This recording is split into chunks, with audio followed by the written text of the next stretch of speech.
Salut les amis, dans cette vidéo, on va voir ensemble les bases de tableaux en JavaScript.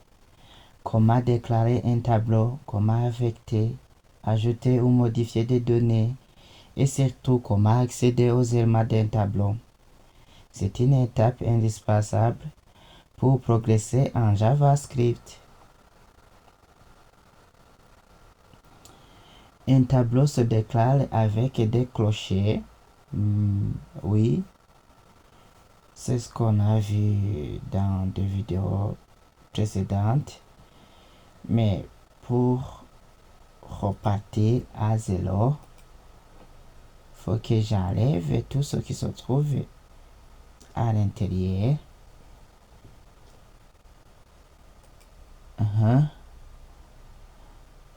Ici, je vous montre l'absence. On a un projet JavaScript où j'ai créé deux fichiers. Un de HTML qui s'appelle index.html, deux script.js de JavaScript. Dans script.js, on vient d'enlever tout ce qui était à l'intérieur, mais je reste avec dans le fichier index.html des parties principales, le head et le corps définissant le HTML. Et dans head, on a seulement le titre du navigateur, de moteur de recherche, tableau et les balises qui définissent les métadonnées. On a aussi dans body le titre de niveau 1, apprendre le JavaScript.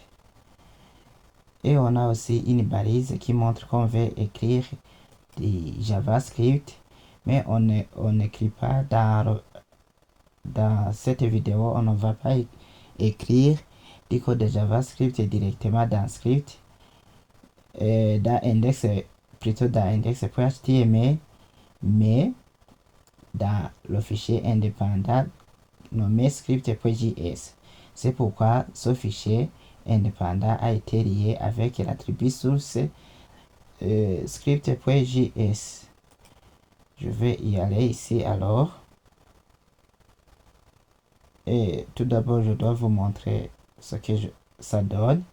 Donc, ça donne un tableau, apprendre JavaScript dans la console où on va afficher les données de JavaScript. Il n'y a pas quelque chose. On va travailler alors en parallèle. Donc, on dit de déclarer quoi? Un tableau est déclaré à l'aide des clochers en JavaScript. Donc, on demande de déclarer un tableau qui s'appelle Letterfloat.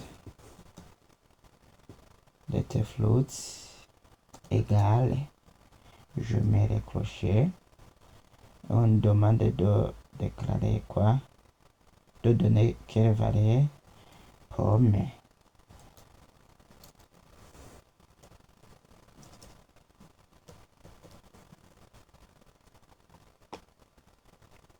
Pomme. Homogène. Pomme. Banane.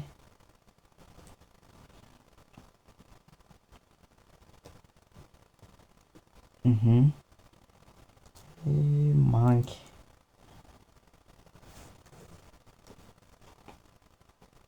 Là, je viens de déclarer un tableau qui s'appelle Fluid.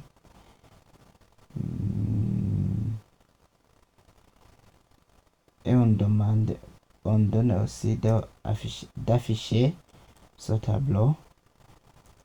Console. Floats. Non. Console log. Je mets floats. Et je termine par un point virgule. Si j'enregistre, je trouve pomme, banane, mangue. Ça, c'était la déclaration d'un tableau. Ici, on a créé un tableau foot avec 3 éléments. Donc, les 3 éléments, c'est pomme, banane, mangue, oui. On peut aussi créer un tableau vide et remplir plus tard. Donc, je vais déclarer un tableau vide. Je vais le nommer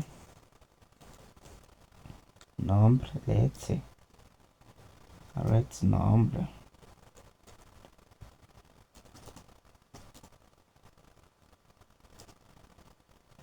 Let's nombre. Si j'essaie d'accéder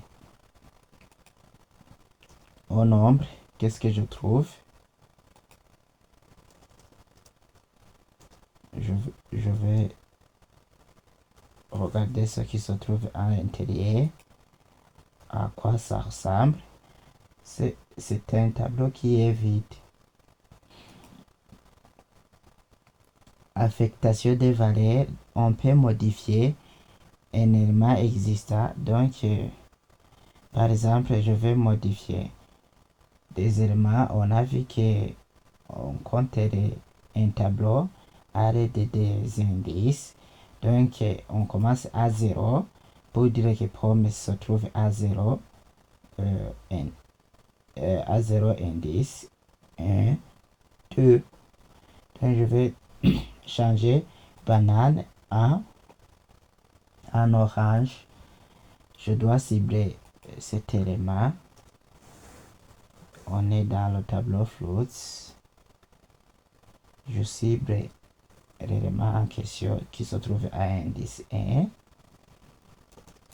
Au lieu de rester banane, je dois lui donner, même si je laisse un simple cote ou bien simple guillemets, je mets orange. Je crois bien que ça va donner le même résultat. Et voilà, maintenant j'ai changé banane en orange. Ok. On peut aussi, là je viens de modifier, on peut aussi ajouter une nouvelle valeur à un index libre. Donc on est sur 0, 1, 2. Donc un index libre, on voit bien que l'index numéro 3 pour le tableau flow n'existe pas. Mais je vais ajouter quelque chose. Float, c'est clocher 3.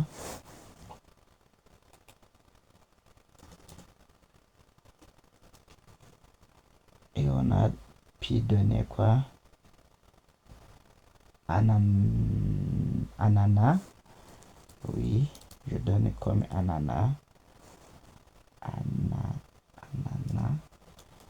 Je crois bien que même dans des vidéos précédentes, je me suis trompé en écrivant ananas. Si j'enregistre, je trouve que ici, l'élément se trouve à indice 3. Donc, c'est 0, 1, 2, 3, c'est bon.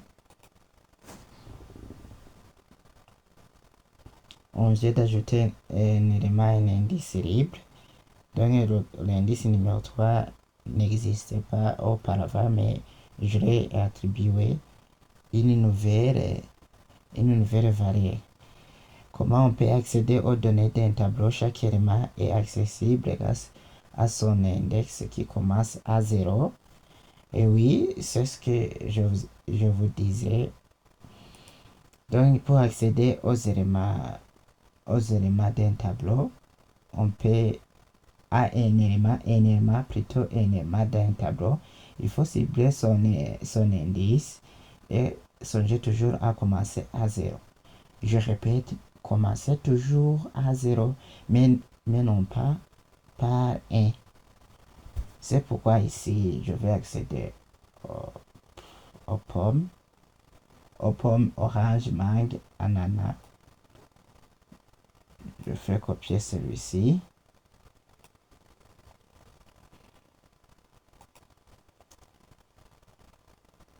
Pour accéder aux pommes, j'indique que son indice c'est 0.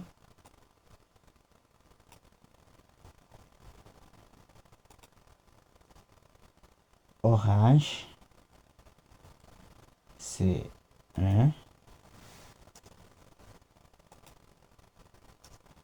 Mangue, c'est 2.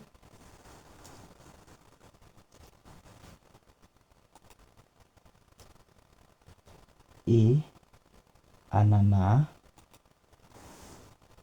c'est 4. Si j'enregistre, voilà, je trouve pomme, orange, mangue. Pourquoi ananas est undefined?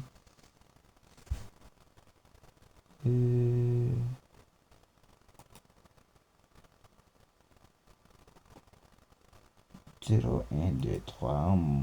Oui, c'est undefined puisque j'ai ciblé un élément qui ne se trouve pas dans le tableau. Et voilà, c'est ananas maintenant. Si tu essaies d'accéder à un index qui n'existe pas, et oui, c'est ce que je viens de faire. Console.log float 10, on trouve undefined. Conclusion, en résumé, on déclare un tableau avec les crochets. On peut affecter ou modifier ces valeurs grâce à un index. On accède aux données en utilisant leur position index à partir de 0. Les tableaux sont comme des boîtes numérotées où tu ranges plusieurs valeurs. Très pratique pour organiser tes données en JavaScript.